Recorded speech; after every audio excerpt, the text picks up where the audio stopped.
呦我的妈！现在能听见吗？现在能听见吗？1、2、3、4、5。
Welcome to our press conference.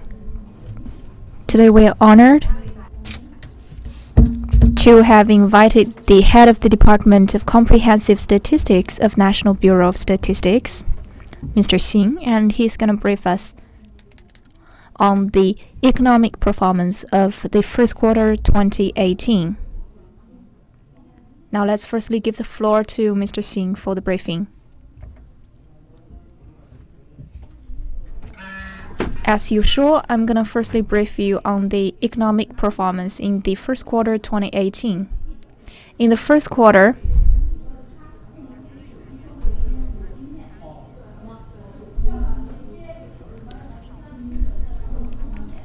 he's going to take your questions after the briefing. Mr. Xing, the floor is yours. Morning, everyone.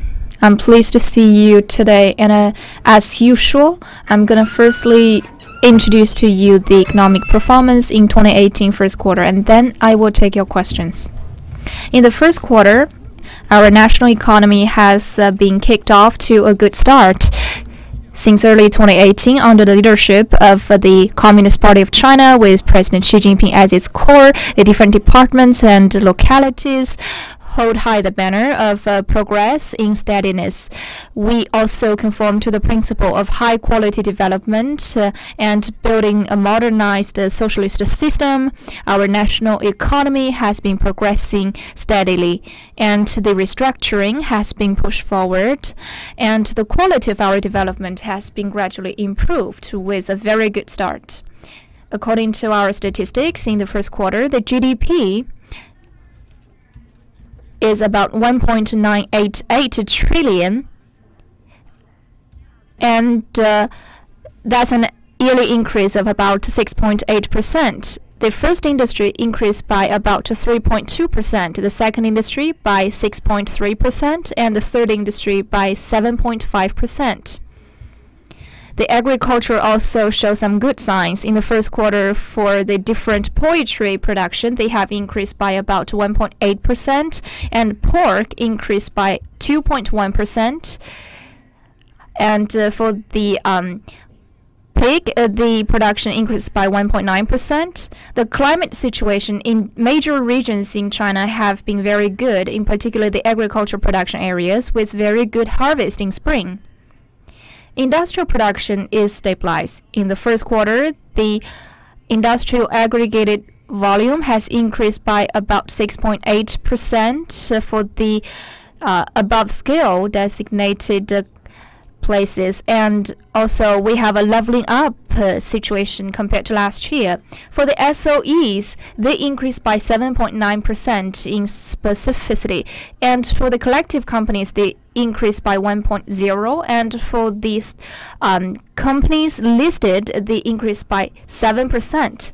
And if we look at the different categories, the mining industry increased by 0.9%, manufacturing 7%, electricity, gas, and water production 10.8%. New products and new industries are enjoying rapid growth. The high-tech and equipment manufacturing companies increased by 11.9% and 8.8% respectively, faster by 5% and 2 percentage points compared to the companies above the designated scale. For new energy cars, they increased by 1.4 times. The industrial robotics increased by 29.6%. Service industry also is rising up. In the first quarter, the service industry increased by about 8.1%, faster by 0.1 percentage point compared to the last month.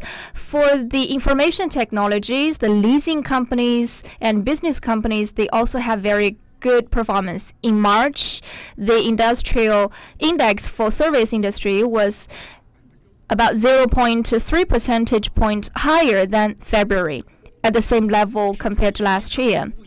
Also for business activities, they increased by 53% higher than that growth rate last year.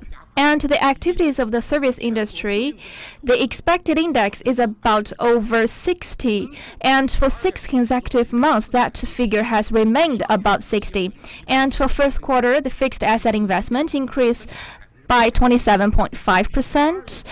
0.4 percentage points lower than the last quarter. And for the civil society, their investment also increased faster by 0.8 percentage point than February and 1.2 percentage point higher than a year earlier. And for the commercial residents, the sales areas have been decreasing in first quarter. The investment by the real estate companies also increased by 0.5 percentage point compared to last month and 1.3 percentage points higher than a year earlier. And for the residential housing, they increased by 13.3%, and the areas of new construction increased by 19.7%. And the sales of the housing increased by 3.6%. For residential housing, they increased by 2.5%. And at the end of March, we still have about 570 million square meters yet to be sold. And in the first quarter, the property sellers have their assets increasing as well, and the sales situation also is quite robust. In the first quarter, for the consumables, they increased by about 9.8%. The increase ratio is about 0.1 percentage higher than the last month and 0.2 percentage points lower than a year earlier. If we look at the different types of consumption, the catering business increased by 10.3%. The retails of commodities also increased by that amount. And for the companies above certain scale, like cosmetics, the home appliance, the speakers, they increased by 16.1% and 11.4% respectively. That is higher than last year by about 6.2 and 3.4 percentage points earlier. And compared to February, they increased by about 0.4 percentage points. For the first quarter, the commodity sales on the online network increased as well. Compared to last year, that is an increase of about 3.3 percentage points. For the brick-and-mortar commodities, they increased also online, taking about 16.1% of the total sales. That is an increase ratio of about 3.7% compared to a year earlier. For the non-brick-and-mortar commodities, they increased by also above 30%. For the goods, the trade has increased as well, with the narrowing down surplus. The import increased by 9.4 and export increased by 7.4. The surplus between import and export was narrowed down by about 21.8% compared to last year. The trade mix has been further improved. In the first quarter, the industrial companies above designated level has increased about 7.6% in terms of the delivered goods, and the price index has been improved. The CPI increased by 2.1% in the first quarter, an increase ratio of about 0.1 percentage lower than the last quarter. And the out-factory price of the industry compared to February reduced by 0.3 percentage points. The employment situation is also stabilized. From January to March, according to the employment ratio, it was about 5%, 5%, and 5.1 percentage points. That is a reduction by 0.2, 0.4, and 0.1 percentage points in the three industries. And also, the unemployment ratio by about 4.9, 4.8, 4.9 is a reduction of about 0.2, 0.1, and 0.1 compared to the last quarter. And the migrant workers' total volume is about 170 million. Compared to last year, that's an increase of about 1 million, an increase ratio of about 0.1%. The income of our people in the first quarter increased by about 8.8% in the nominal terms. If deducted by price, the actual increase ratio is about 6.6%. If we categorize them by the residence areas and deducted by the price factor, then the actual increase is about 5.7%. For the rural areas, deducted by the price, the actual increase ratio is about 6.8%. And the difference between urban and rural areas is about 2.55 to 1. And the restructuring has gained market results. Supply-side structural reform has been progressing. For the industrialized utilization rate is around 76%, 0.7 percentage point higher than the last year, and the improvement in the environment and the inventory reductions is improved. And we have received the continued progress. The debt asset ratio among industry and firms dropped 0.8 percentage point. The real economy costs continue to decrease. The industries above the designated sites, their primary business cost decreased 0.03 yuan. And the vulnerable sectors keep increasing. For the public activities and agriculture investment increased 0.2%, 13%, and 25% respectively, and higher than the average levels. The industrial structure continued to be improved. The tertiary industry made up 61.6% of the GDP and 25 percentage points higher than the secondary industry. And the eventual consumption expenditure contributes 78% to the GDP growth, and 54% is higher. And new emerging industries keep growing, and there are more than 231 and per day there are 100 and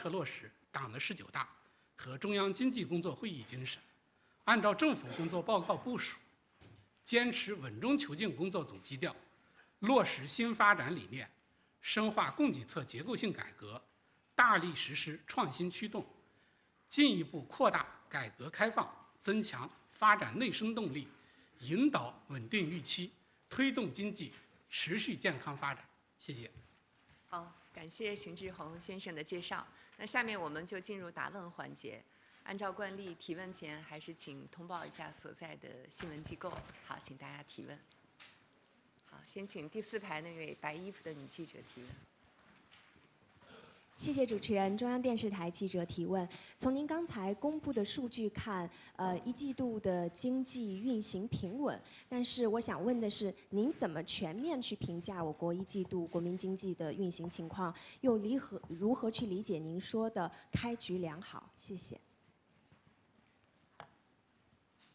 谢谢你的提问。今年一季度呢，我国经济发展稳中有进，进中育新，国民经济延续了稳中向好的发展态势，转型升级深入推进，质量效益持续提升，经济发展开局良好。一季度经济运行的特点呢，我想用稳、新、优、好4个字来概括。第一个字是稳。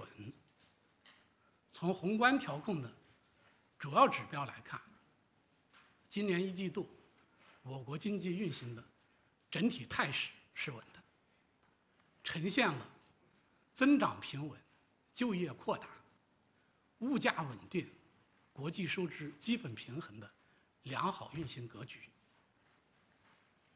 Good momentum. The operating keep registered good results, so we can say it's a very good start for this year.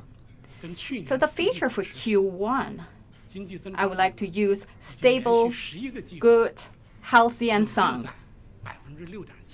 Talking about stability, from the macro regulation index, for Q1 this year, the Chinese economy performance is registered a stable momentum, showed growth,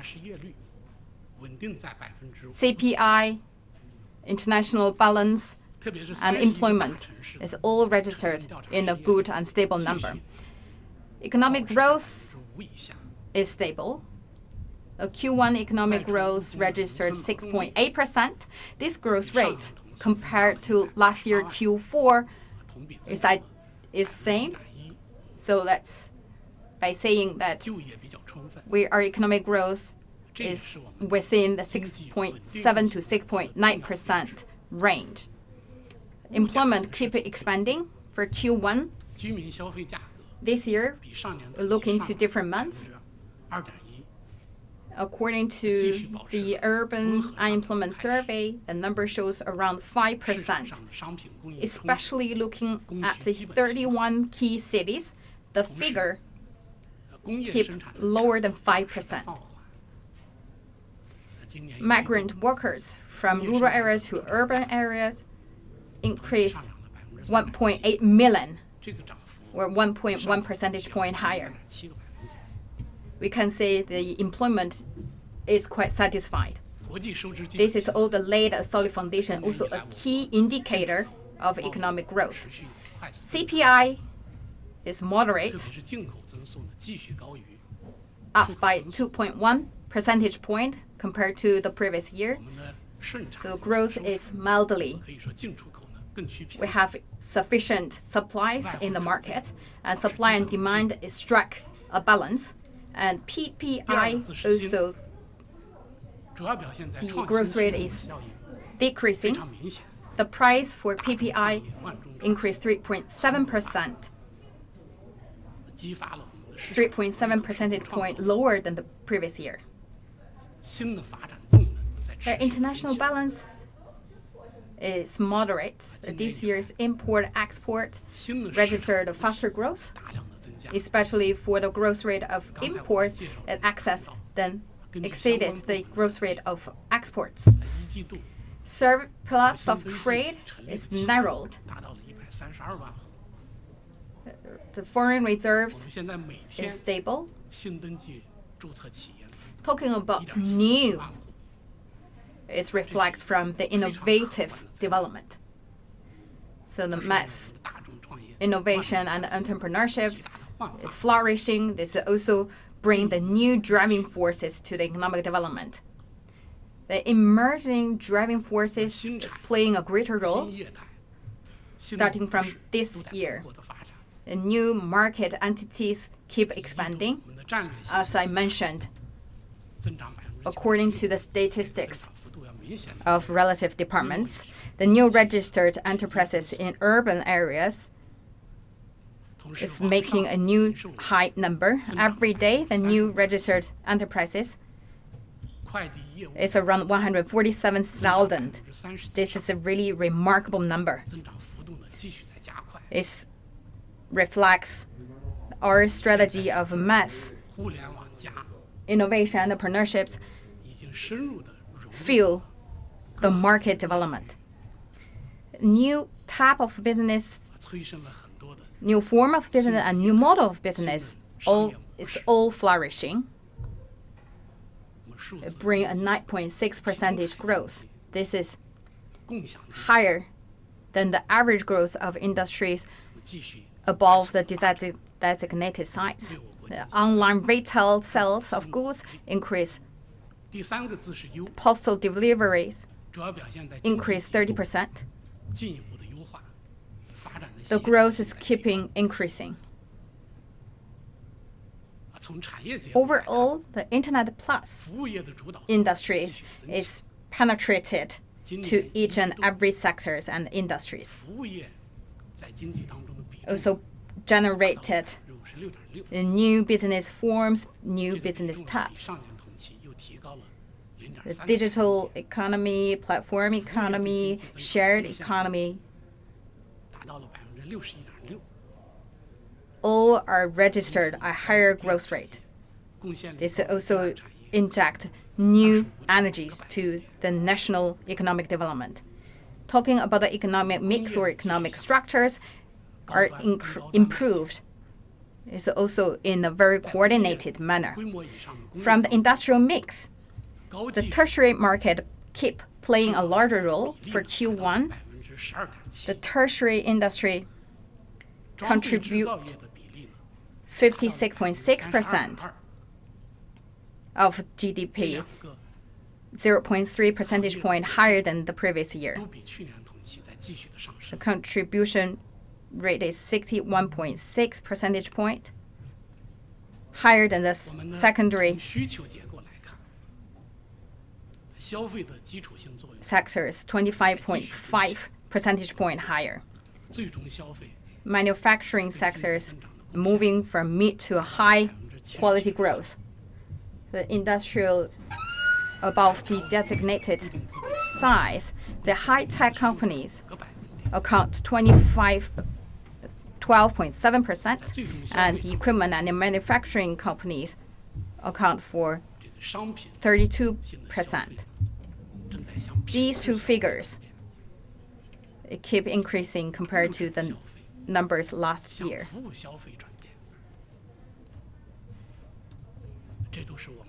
Talking about demand and supply relations, the consumptions also expanding. The consumption contribution to GDP growth, 77.8%.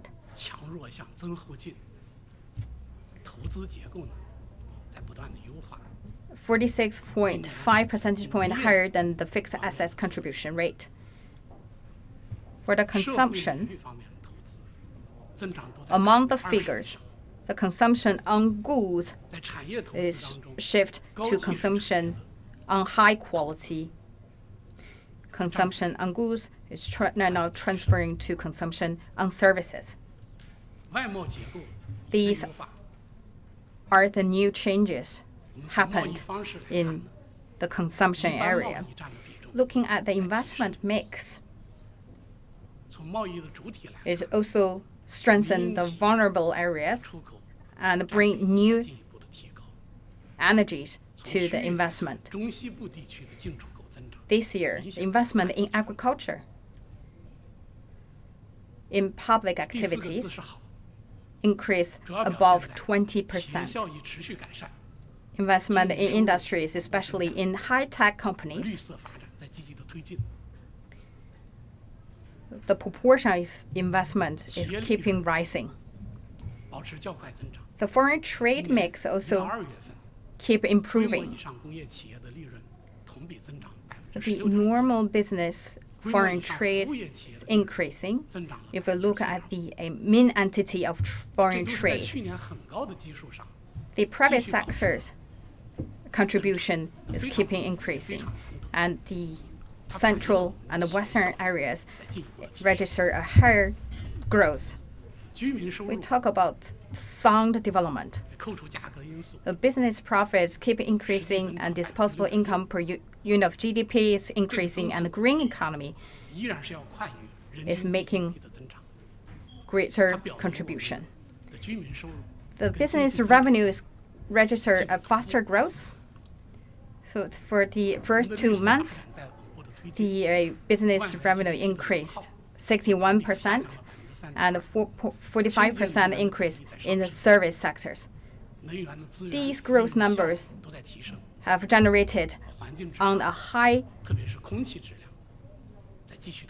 ground from the last year. This is not the easy task. For the residents' income deducted by the price factor actually increased by 6.6%. For that pace, it's still faster than the per capita GDP. It reflects that our residents' income increase is actually in parallel with our GDP growth. Our green development also is marching forward. The energy consumption decreased by 3.2%, and clean energy consumption is increasing in its contribution. The energy efficiency has been better improved. The environment protection, and in particular air quality, has been in a better condition. So if we consider them all, China's economy has maintained the quality improvement and steady growth. Economic growth is more stable, inclusive, and sustainable. So the first quarter economic growth lays a solid foundation for the whole year growth. Thank you.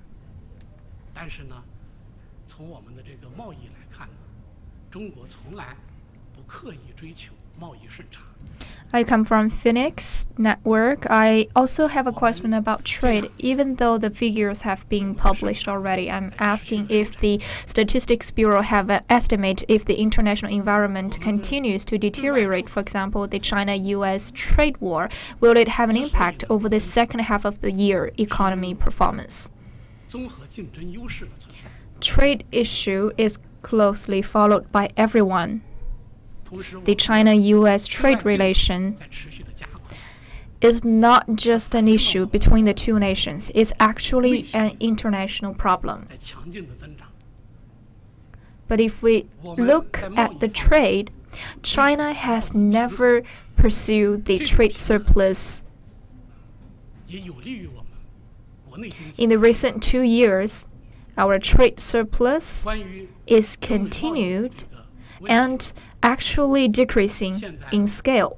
Our export can maintain growth because we have an overall competitiveness. At the same time, our import from overseas is speeding up, which reflects that our internal demand is boosting. In the field of trade, we pursue a trade balance, not just a surplus. And such a balance in trade is beneficial for our domestic economy. For the issue of Sino-US trade relations, now the Chinese government has specified its position. And I am convinced that with the opening up, sped up, every region of the world will be able to find a solution. And we still have a lot of room for maneuver in the field of trade. We can increase the competitiveness of domestic companies to maintain our balance between import and export. Thank you.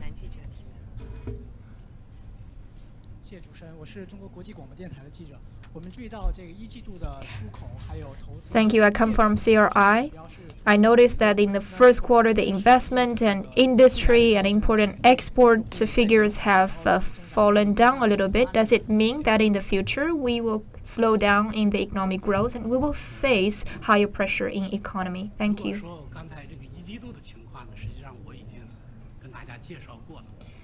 The performance in the first quarter have been briefed just now. In the first quarter, we have maintained stable growth.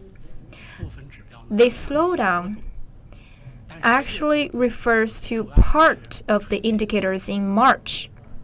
There are certain fluctuations in March, and those fluctuations are due to the Spring Festival. After all, Spring Festival is the most important traditional festival. Even though the statutory festival lasts for 7 days, but the impact of it lasts longer than 7 days. And compared to previous years, this year the Spring Festival falls in the end of February. It lasts until March the 2nd. So because of the Spring Festival taking place rather late compared to previous years, it will certainly have certain impact on our economic performance in February and March. And for the exporting companies, before and after Spring Festival will face some special phenomena. Before the Spring Festival, they will find a way to sell more products. In March, if we look at the trade figures, it is fair to say that the Spring Festival has dealt a significant impact, added by the fact that the working days in March is 1 day less compared to a year earlier. With all of those factors, that explains the fluctuations of certain indicators in March. But if we deduct such seasonal factors, we may find out that in certain areas the market is improving and the production has been improved. Such a trajectory has never been reversed. And you mentioned that for the next stage, what will China's economy look like? And I could answer that for now, those pillars supporting China's economy, in particular the high-quality growth of China's economy, are also increasing in number with a lot of favorable conditions. China's economy will maintain such stable and sound growth. If we look at the supply side, the real economy vitality has been increasing. The structure of the supply side has been improving as well with higher efficiency. The fundamentals are much better, and for agriculture, it's being boosted. This year, with the rural-related policies in place, the supply side structural reform in the agriculture sector has been marched forward, and the restructuring in agriculture has led to higher competitiveness and comprehensive efficiency in the field. For the industries, it enjoys stable growth. In the first quarter, they increased by 6.8%. Compared to the fourth quarter of 2017, that's about 0.6 percentage points higher. We have 4 major pillar industries in the second industry. And among the 4 industries, we have 37 sub-industries enjoy an increase. And the increase result has been much better compared to a year earlier. And the capacity utilization ratio is climbing up as well. For advanced industries, they have been exerting some good signs. And for the service industry, their production index in the first quarter maintained at a level of higher 8 percentage points. In particular, in March, that ratio is about 8.3 percentage points. Compared to February, that's 0.3 percentage points higher. And that is the peak figure in recent half year. Represented by internet, those new emerging service industries are maintaining some momentum. And to meet people's desire for a better life, those service industries could enjoy better growth, in particular the industries related to people's happiness. If we look at the demand side, the consumption is playing a bigger role. Investment contribution to improving the structure of supply is also being felt. So now we are feeling that the relationship between supply and demand has been improved towards a better direction.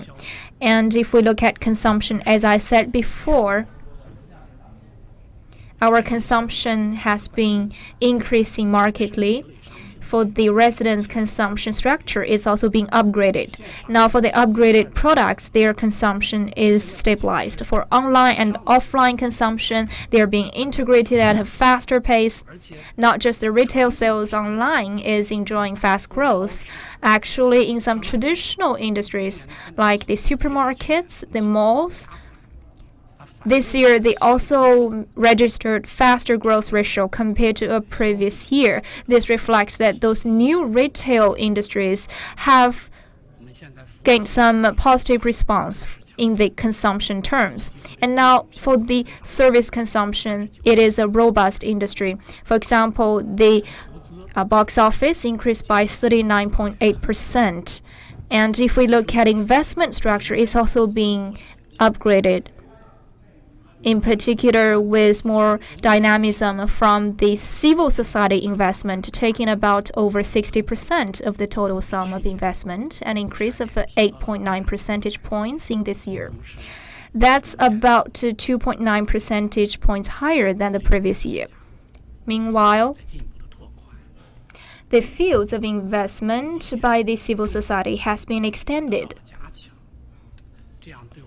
Some key areas have enjoyed a heavier weight of investment that improves our investment structure. And now, according to our estimates,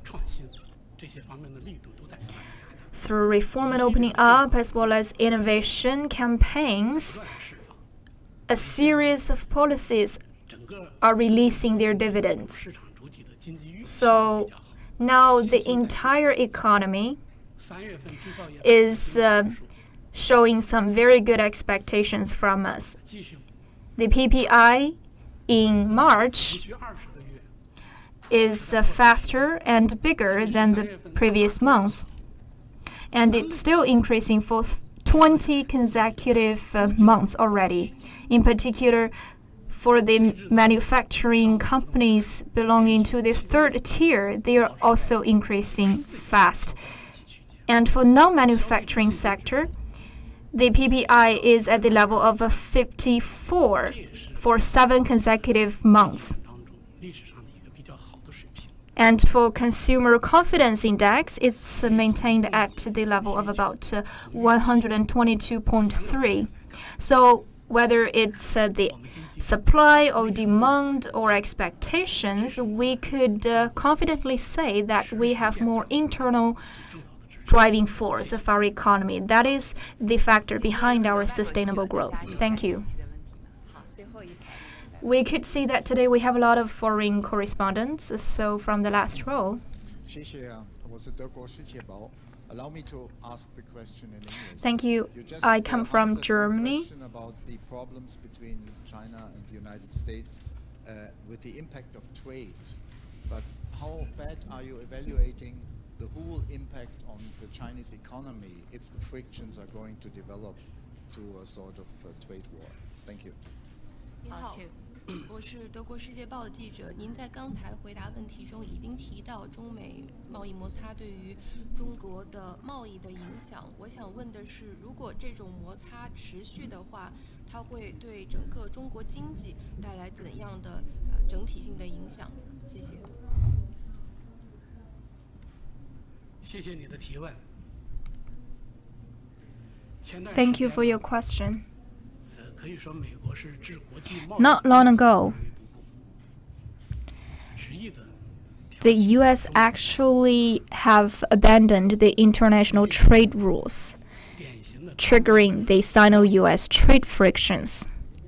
For such unilateralism and trade protectionism, the international community have shown their worries, and China is against such behavior.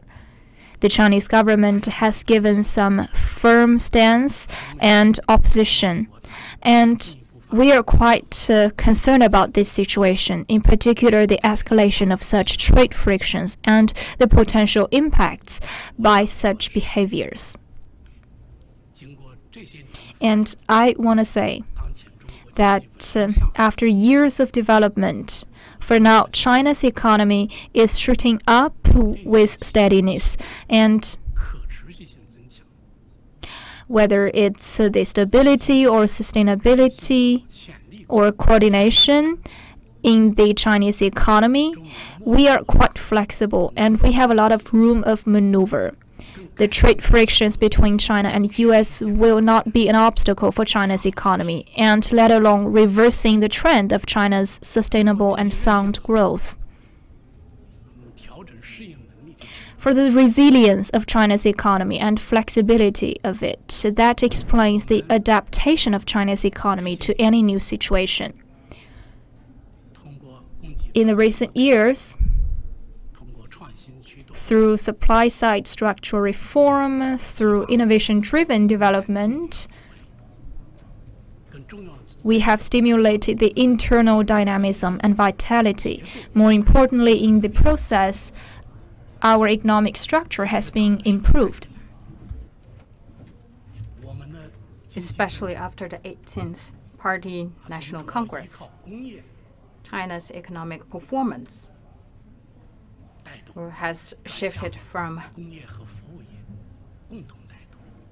industrial-driven development to the industrial and the service-driven development, from investment-driven development to the combination of consumption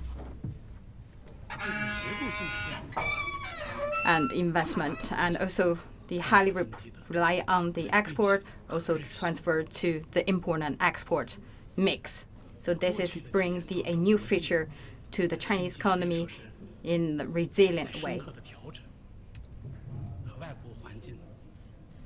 We also can see that in the previous years, the international economic is undergoing a profound changes. So the overall international environment is complicated, but China's economy under this circumstance registered a medium to high rate of growth. This is mainly should give the credit to the internal adjustment and economic structural change. According to the numbers in the Statistics Bureau, from 2008 to 2017, China's internal need to the GDP growth, the contribution is higher than 100%, so which reflects that the internal needs growth help us to mitigate the impact and the risk triggered by the international environment, especially the foreign crisis. In 2009, the internal growth in China contributed 140% to China's GDP.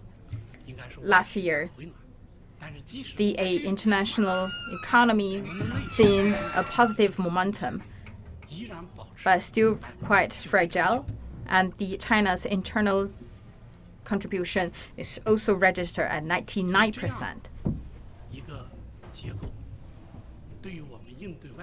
All in all,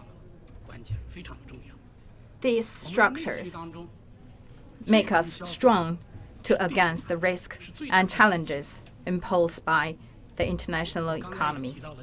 This is our big driving forces. As I introduced, this year Q1, our consumption is 77%, and the yearly ratio is 88.8%. The final consumption figure is the #1 primary driving forces in 5 years in a row. The fluctuation is manageable. Therefore, the change in the economic mix is important to the China's stable economic growth. That's one aspect. Second, we have enough potential.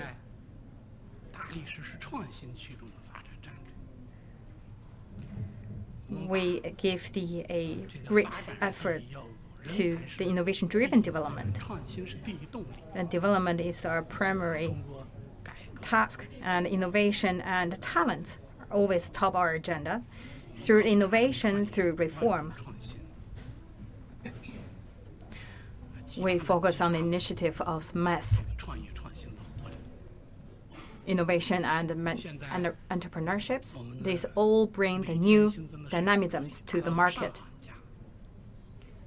The newly registered enterprises above 10,000. The R&D investment account of 21.2% out of GDP. That's higher than the European countries in total. And we rank number 2 around the world in terms of R&D projects. Based on the relevant organization statistics, China's R&D Innovative Index ranks number 2 around the world. What does that mean? So that's the number 1 among middle income countries. This initiative make China transfer from the population dividends to the innovation benefit. For China, we enjoy the 170 million well-educated talents. This is an invaluable talent pool. That's also our potential. Because of the innovation-driven development, our economy maintained a faster and stable development. In the recent years, China's economic performance is ranking top in the technology contribution, reached 57.5% last year. And China's economic contribution to the world higher than 30%. We can say that China's vitality, dynamism, and potential is keeping unleashing, make China's keeping competitive, and also make us strong enough to meet the challenges around the world. China is a big country in terms of the development potential, industrial structure, and a policy adjustment, macro adjustment. We have a big resilient room. Talking about development potential, we have a vast geographic feature. We have different tiers of cities. Under this circumstance, we moving forward urbanization, and we focus on the 3 big strategies in 4 sectors to achieve a coordinated development in China. So for certain areas, the potential is keeping unleashed and unlocked that also bring the new dynamism and platform to China's economic development. Talking about industrial structures that are quite improved, talking about upstream, downstream, for each sectors around the world,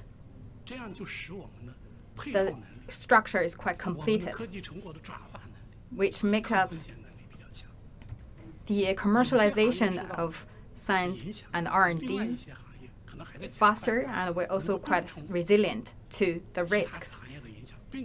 So some sectors that are keeping developed that also help to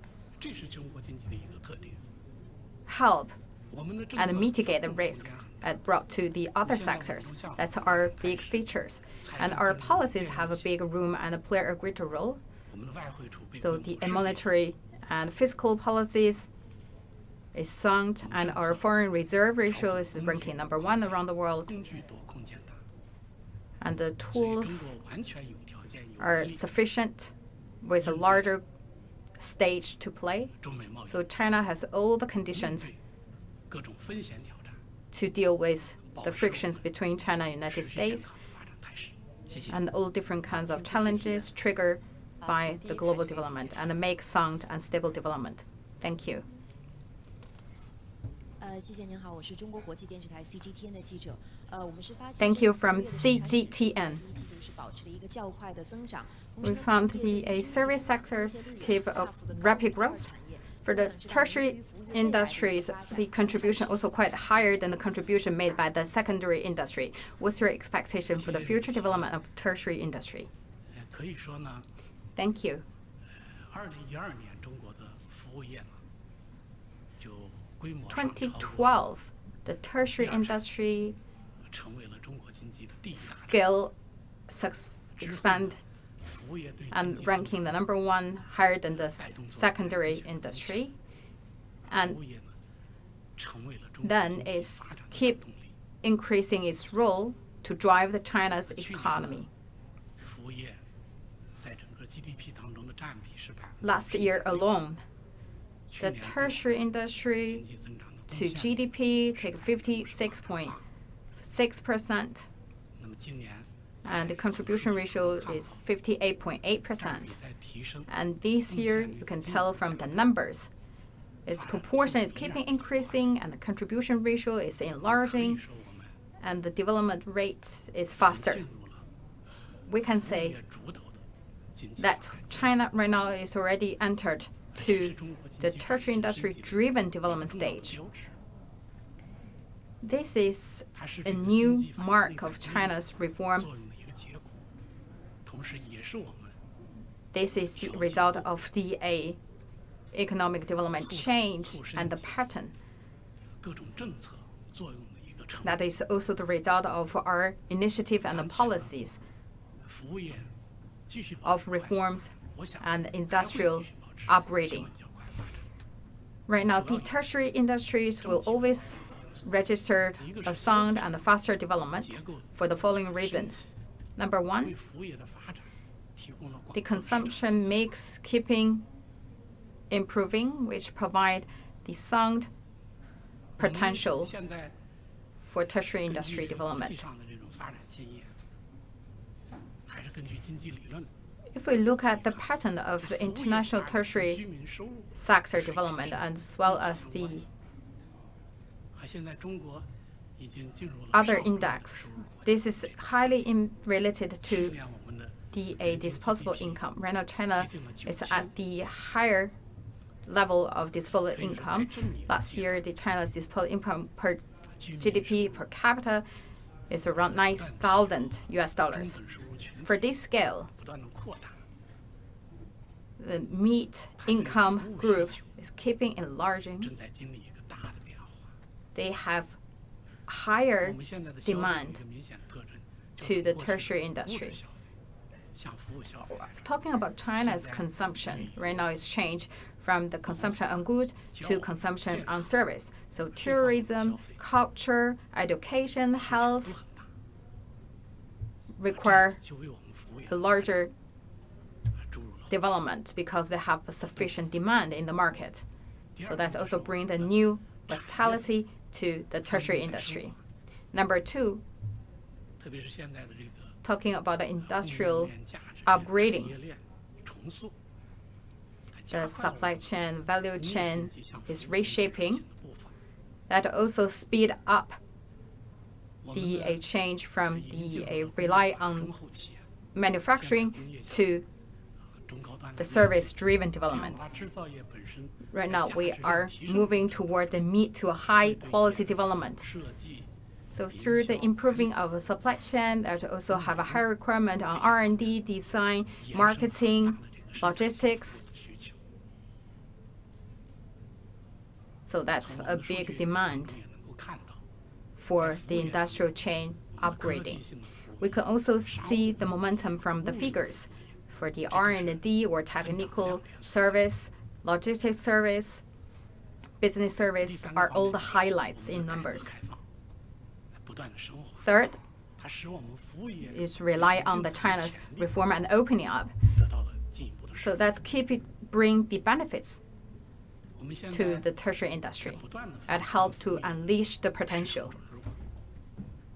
We'll keep open or enlarge the access of markets for the tertiary industry. As President Xi Jinping also mentioned in Boao Forum, China will keep open the door wider, and tertiary industry is one of the benchmark.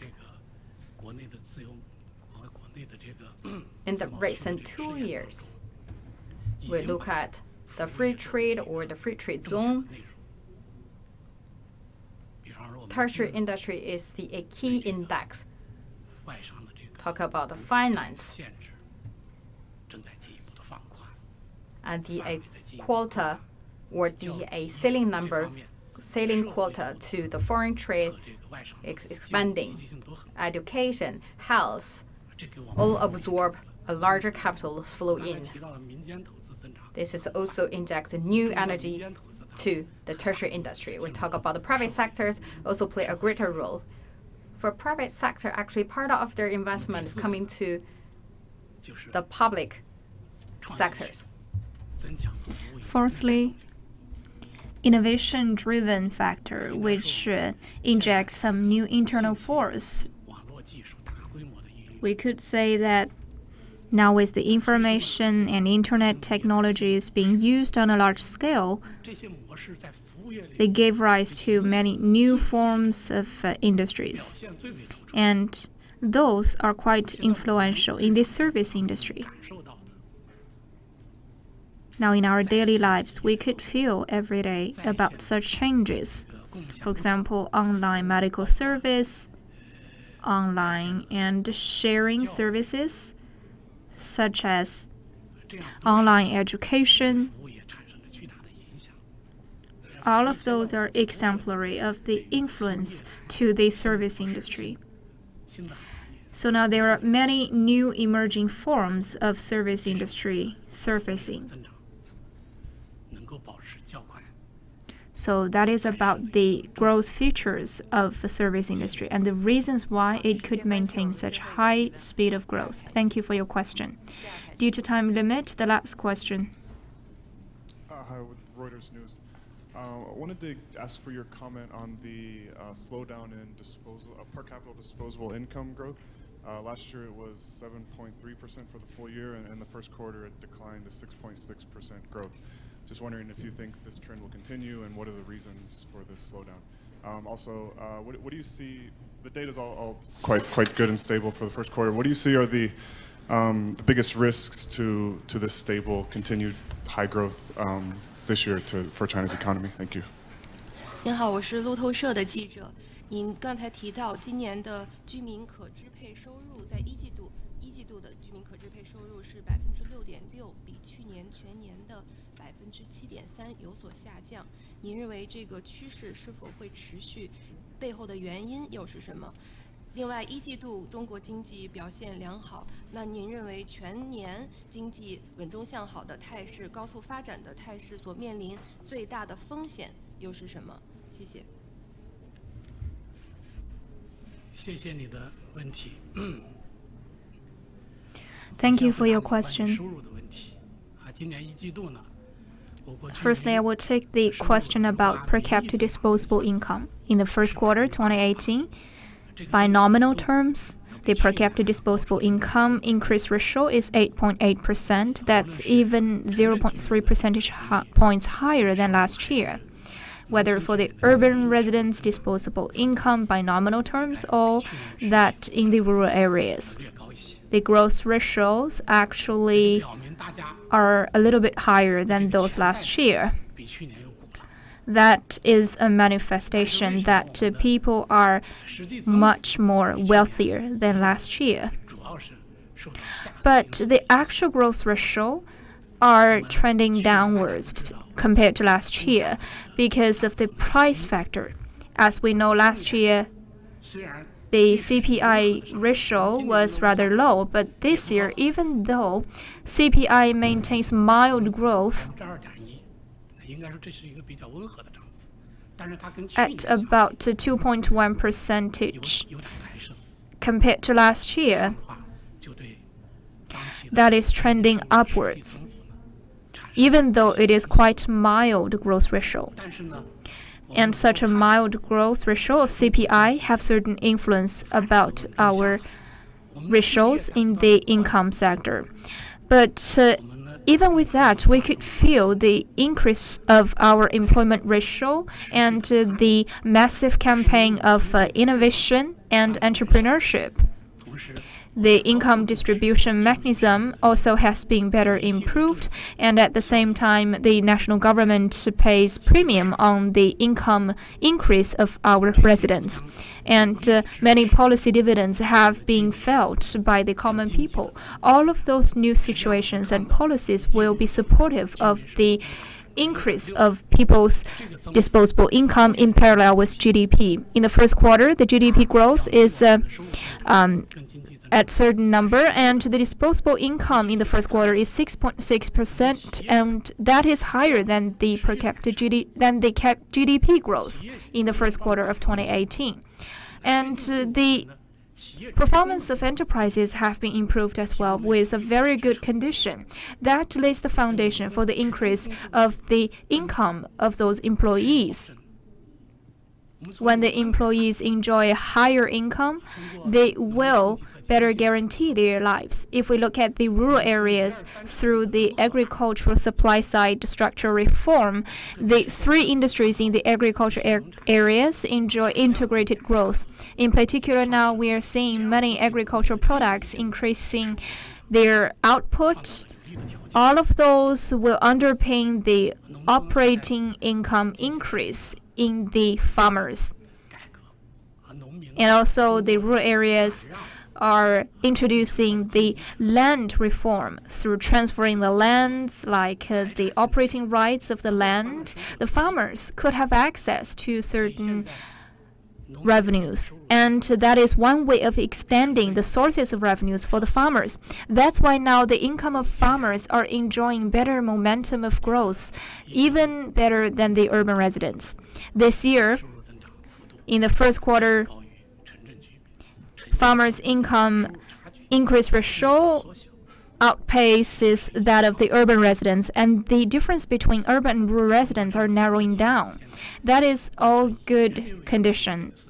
And governments of different levels in China now are implementing the people-orientedness policy. We are increasing our input into the livelihood-related projects. So the standards of safeguarding people's living standards are elevated to a higher level.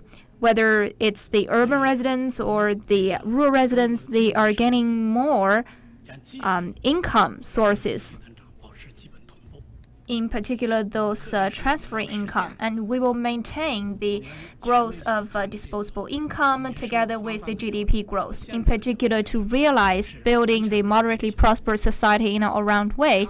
We need to consider people's disposable income, and we are confident about that future. You have mentioned about many difficulties faced by China's economy, and for now, I think the biggest risk and difficulty is about the uncertainties in the international environment. And domestically speaking, that risk may lies in the imbalance and insufficiency of development. Internationally speaking, we are seeing the rising of protectionism in trade, and meanwhile, many major economies are reforming their monetary policies. So during such a transformation period, there will be some externalities. And many markets, in particular financial markets, are facing fluctuations. All of those may have repercussions felt in China. But as I said, China has a stronger strength and huge potential. We have a lot of room of maneuver, and we can maintain such steady and sound growth. Thank you for your question. Thank you, Mr. Xing, for your briefing.